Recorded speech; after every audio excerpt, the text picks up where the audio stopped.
Okay, welcome to Critical Thinking Skills, Reading and Listening.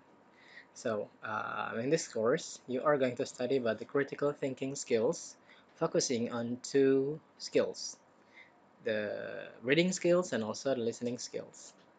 But we are not going to go very deep. We are talking about the introduction. Okay, here, um, as I have said before, let's focus on the introduction first. Let's get ourselves mengenali what is critical thinking skills. Oke, kita mulai dengan pembahasan apa itu critical thinking skills terlebih dahulu. Alright, so let's go to the definition. The etymology of critical thinking skills has its origins in the word critical. Nah, jadi kata critical thinking skills itu fokusnya itu berasal dari di bagian kata critical, which was derived from two Greek words, kritikos. Ya, berasal dari dua kata yang dari bahasa Yunani yang artinya adalah perceptive judgment dan yang kedua adalah criterion which means standard. Therefore, etymologically, the word critical itu mengarah pada the growth of perspective judgment based on empirical standard. Jadi yang namanya critical itu adalah uh,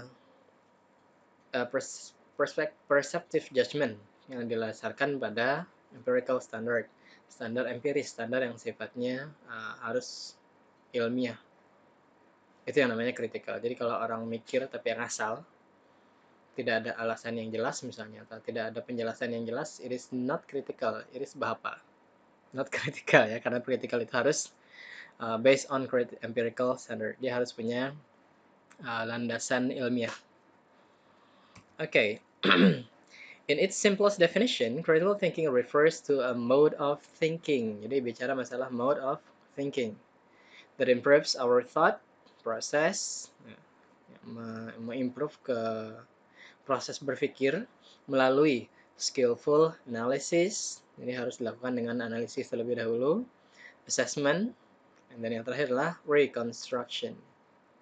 Dan yang harus diingat adalah critical thinking skill is a self-examined, self-corrective, and self-disciplined process of inquiry. Jadi ini adalah proses analisis, proses berpikir yang melibatkan self-examined, self-corrective, dan self-discipline. Prosesnya meliputi itu. Oke, jadi sekali lagi ini adalah mode of thinking yang berdasarkan pada sesuatu yang sifatnya ilmiah. Jadi ada sumber atau bukti rujukan ilmiahnya yang sifatnya nanti akan meliputi skillful analysis, assessment, dan reconstruction. Nah, bagaimana dengan frameworknya critical thinking skills? Ya. Ada dua orang ahli, Paul Elder, yang mereka mencoba untuk membuat critical thinking framework.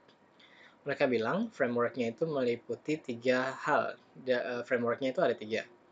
Yang pertama adalah the elements, yang kedua adalah the intellectual standards, dan yang ketiga adalah the intellectual personas concomitant with a cultured critical thinker. Nah, jadi ada elemen, lalu ada standar intelektual, lalu ada personas intelektual. Nah, ini sejalur atau searah atau seiring dengan culture critical thinker, seorang pemikir kritis yang berbudaya. Ya, yang nanti akan hasilnya itu nanti akan konsisten, disiplin, dan itunya application penerapannya akan memiliki standar yang kemudian mengatur atau mengolah pola pikir yang ada dimiliki oleh seseorang. Oke, kita bahas satu-satu mulai dari yang number 1, 2 sampai number 3. Okay, let's go to the first one. Jadi yang pertama adalah the elements that constitute the thought process. Reasoning. Remember, yang pertama itu adalah that there must be tenacity in all reasoning or purpose. Ya, jadi harus ada kegigihan untuk mencari atau keseriusan untuk mencari all reasoning untuk mencari atau mengarah kepada purpose dari sebuah masalah. Oke. Kemudian proses reasoning atau finding the purpose ini sendiri is not done in abstraction. Tidak dilakukan dengan sistem abstraksi. Tapi kemudian yang dilakukan adalah question or solve a problem. Intinya pada akhirnya akan mengarah kepada critical thinking yang sifatnya adalah mempertanyakan, dan yang tujuannya juga ya dibilang akan mengarah kepada solving a problem. Jadi tidak hanya ini apa, ini adalah ini, selesai. No. Karena ketika we are doing the critical thinking skills, kita akan mengarah kepada yang namanya problem solving. Kemudian reasoning itu tadi ada hubungannya dengan assumption. Ya. Kenapa hubungannya ada? Karena the assumptions must form the primary basis for reasoning. Reasoning ini sendiri ya, itu harus didasarkan atau dilandaskan pada assumptions.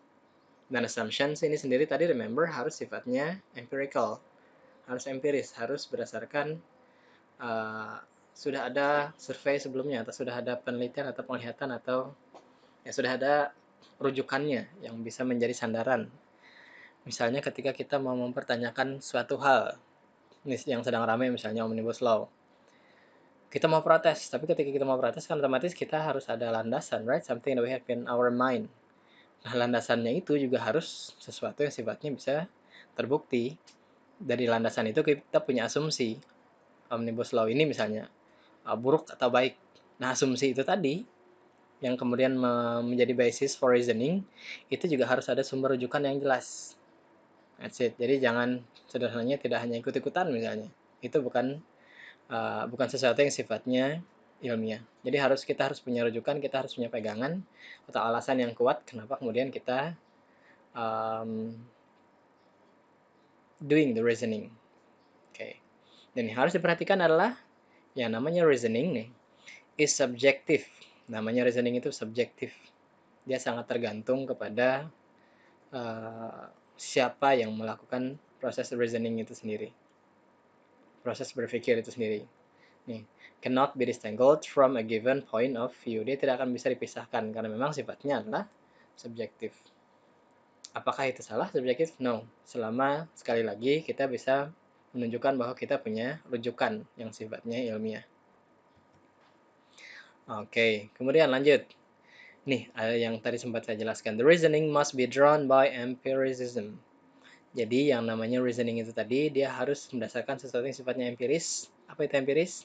Ilmiah. Apa itu ilmiah? Berdasarkan informasi dan bukti. Jadi bukan berdasarkan perasaan. Ya. Oke. Nah, yang selanjutnya masih ada hubungannya dengan reasoning tadi. The concepts yang muncul di someone's mind and ideas must shape, harus membentuk the expression of the thought process. Konsep dan ide ini yang kemudian membentuk proses berpikirnya. Nah, kemudian that conclusions yang selanjutnya adalah bahwa kesimpulan must accept inferences and extend interpretation to make sense. Conclusion itu juga harus menerima atau terbuka terhadap inferences dan juga interpretation, sehingga kemudian kesimpulan itu bisa make sense, bisa masuk logika dan bisa diterima. Oke. Dan yang selanjutnya adalah the reasoning, proses berpikir itu tadi must be determinate with possible implication and consequences. Jadi dia juga hasil kesimpulannya itu juga akan akan menentukan kemungkinan implikasi dan juga konsekuensi yang muncul dari hasil kesimpulan dari hasil berpikir kritis itu tadi. That's it. Itu adalah bagian yang pertama. Bagian yang kedua adalah intellectual standards. Standar intelektual yang bisa diterapkan in the thought process, dalam proses berpikir. Ada standarnya? Ada. Jadi yang namanya critical thinking skills itu dia harus sesuai dengan standar intelektual, bukan standar bahapal. Oke. The first one itu adalah yang namanya clarity. Clarity itu kejelasan. Which include elaboration. Jadi dalamnya harus ada elaboration, illustration, and applicable examples. Jadi harus masuk ciri-ciri yang ini supaya kemudian dia masuk ke dalam yang namanya mampu memenuhi intellectual standards dalam proses berpikir. Remember, ada elaboration, ada penjelasannya, lalu ada penggambarannya, lalu kemudian ada contoh-contoh yang sesuai dengan masalah yang sedang dibicarakan. Clear. Yeah. So the first one is clarity. Yang kedua adalah accuracy, which stipulates the verification process. Harus akurat, karena dia akan meliputi yang namanya verification process. And yang harus dipertimbangkan juga adalah guarantees the authenticity of the claim. Harus ada jaminan autentisitasnya, autentik atau tidaknya terhadap klaim atau pernyataan yang kemudian kita hasilkan dari hasil berpikir kritis tadi. Yang tidak kalah penting adalah precision, ketepatan. Stresses the need for details. Ya. Dia lebih mengarah kepada sesuatu yang sifatnya detail, jadi tidak hanya yang sifat umum yang bisa ditafsir ke sana kemari, enggak. Hasil berpikir kritis itu harus detail, kemudian dia akan mengarah kepada yang namanya correctness, benar atau salah. Dan ketika kita bicara masalah betul atau salah, benar atau salah, maka harus ada standar yang menyatakan bahwa itu benar atau itu salah. Sekali lagi, standarnya bukan perasaan, harus berdasarkan fakta. Dan yang selanjutnya adalah specificity. Bagaimana kemudian hasil temuan atau hasil berpikir itu sifatnya mengarah pada sesuatu yang sifatnya spesifik, tidak umum yang terlalu luas. That's it. Yang keempat, kemudian adalah ada yang namanya relevance. Ini juga salah satu dari intellectual standards. Hubungannya apa? Nih, implies the relationship of the problem, its tolerability, and its significance to the body of knowledge. Jadi harus relevan antara masalah yang kita temui dengan apa yang kemudian kita lakukan melalui proses berpikir kritis tadi. Masalahnya apa? Itu harus sesuai kemudian dengan proses berpikirnya. Nyambung sederhananya. Kemudian the next one adalah depth, kedalamannya. Jadi ketika kita berpikir, kita berbicara masalah the difficulties, complexities, and the challenges inherent in the thought process. Nah, ini harus masuk dalam proses berpikir kita. Jadi kalau tidak dalam, dia tidak masuk ke dalam yang namanya intellectual standards dalam critical thinking skill. Nah, 5 ini adalah the intellectual standards. Selanjutnya, masih ada? Masih ada, tenang. Lalu ada breadth. The sturdiness to accommodate different perspective and the flexibility to be examined from different intellectual lenses. Keterbukaan terhadap perspektif lain.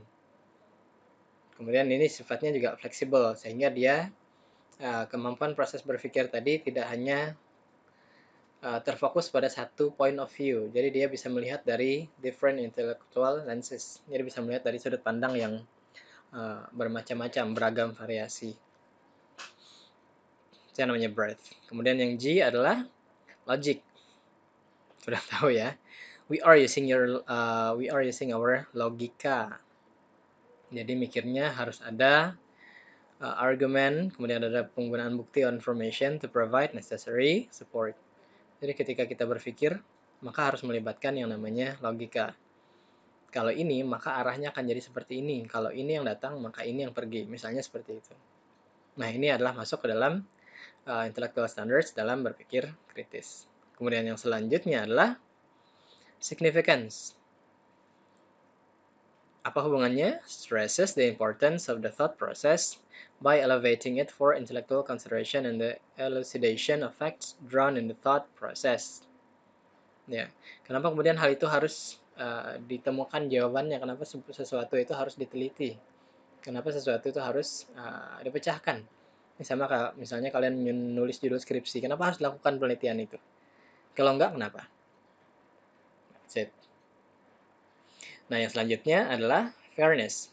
Puts the thought process in context. Ini kata kuncinya adalah put the thought process in context. Caranya by re-examining the thought intent and keeping faith to educated guesses. Jadi prosesnya itu tetap akan dia melalui apa sih namanya proses reeksaminasi atau proses pemikiran ulang, artinya tidak hanya sekali berpikir. Itu yang namanya fairness. Oke. Nah, itu adalah yang kedua. Yang ketiga dari framework tadi adalah the intellectual person is concomitant with a cultured critical thinker. Ya, jadi seorang critical thinker itu harus juga menjadi critical thinker yang cultured. Nih penjelasannya. It is in this regard that the critical thinker becomes intellectually humble. Ya, remember intellectually humble. Jadi berpikir kritis itu tidak menyebabkan seseorang kemudian menjadi angkuh, sombong, congkak dan sejenisnya, enggak. Malah membuat mereka berpikir bahwa pola berpikir kritis itu tadi kemudian malah membuat people itu merasa bahwa mereka tidak tahu segalanya. Itu yang kemudian menjadi salah satu hasil dari berpikir kritis.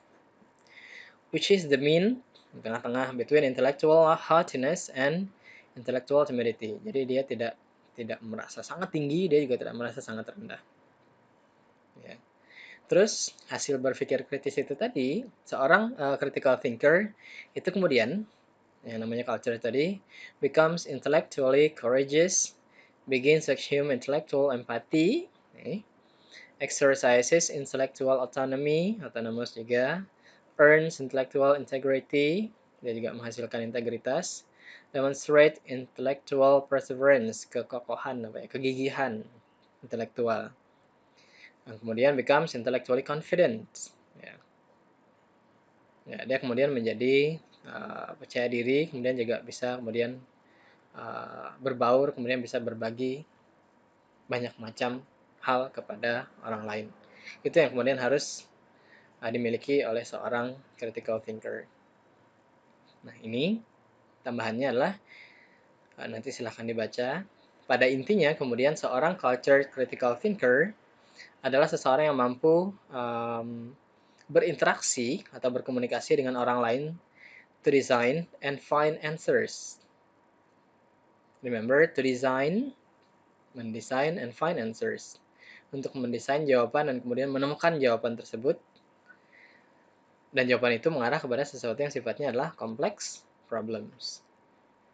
Ya, jadi, seorang critical thinker itu dia ada tiga frameworks tadi yang sudah kita bahas. Nanti silahkan diulangi. Dan pada akhirnya, intinya adalah mereka akan menemukan sebuah jawaban dari sebuah permasalahan dengan melalui proses berpikir. Ya, proses berpikir itu kemudian adalah kita sebut sebagai proses berpikir kritis. Dimulai dari pembentukan asumsi yang berdasarkan pada sesuatu yang sifatnya empiris, maksudnya adalah ada informasi dan ada bukti, baru kemudian menjadi asumsi. Nah, asumsi ini kemudian melalui beberapa tahapan, dan pada akhirnya, di akhir tahapan dia akan bisa menemukan jawaban dan kemudian bisa memberikan solusi terhadap sebuah permasalahan. Nah, proses berpikir yang seperti ini yang nanti akan kita terapkan dalam listening dan reading. Kenapa listening dan reading? Karena dua-duanya adalah receptive skills. Artinya, kita akan bisa menemukan sebuah masalah, menganalisis masalah, kemudian menemukan jawabannya dari informasi yang kita terima. Dan pada akhirnya, we can solve a problems atau we can propose.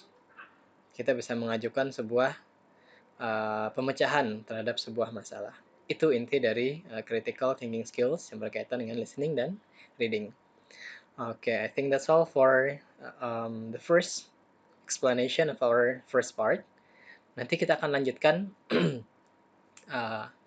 bagaimana prosesnya kemudian critical thinking skill itu. Insya Allah akan kita bahas di pertemuan selanjutnya. Okay, that's all for today. And good luck. Thank you.